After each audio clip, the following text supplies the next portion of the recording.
کسی نے یہ کہا ہے کہ مقتدی ابھی بیٹھا ہی تھا کہ امام کھڑا ہو گیا تو مقتدی کو تحیات پڑھنی ہوگی یا نہیں پڑھنی ہوگی، یعنی امام قاعدے کے اندر تھا کہ مقتدی آیا، نماز کے اندر شامل ہوا اور آ کر بیٹھ گیا، ابھی اس نے تحیات پوری پڑھی ہی نہیں تھی کہ امام صاحب جو ہے وہ کھڑے ہو گئے، تو کیا اب وہ مقتدی تحیات پڑھے گا یا نہیں پڑھے گا؟ دیکھیں، اگر کوئی شخص قاعدے میں آ کر امام کے ساتھ شامل ہوتا ہے اور وہ التحیات پڑھنا شروع کر دیتا ہے، تو جیسے ہی اس نے تحیات پڑھنی شروع کی تو امام صاحب کھڑے ہو گئے، تو اب اس کے لیے حکم یہ ہوگا کہ وہ بیٹھ کر ہی التحیات پوری پڑھ لے، پھر وہ کھڑے ہو کر امام صاحب کے ساتھ جا کر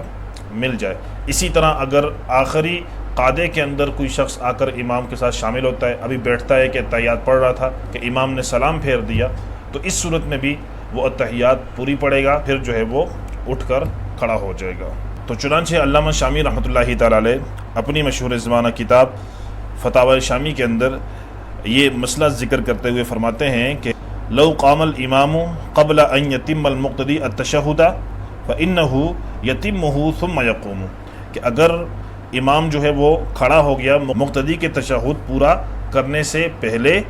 تو مقتدی جو ہے یہ اس تشہد کو، التحیات کو پورا پڑھے گا، پھر جا کر جو ہے وہ کھڑے ہو کر امام صاحب کے ساتھ جا کر مل جائے گا۔ اور اگر کسی شخص نے التحیات تو پڑھ لی لیکن ابھی وہ درود شریف پڑھ رہا تھا کہ امام صاحب نے سلام پھیر لیا،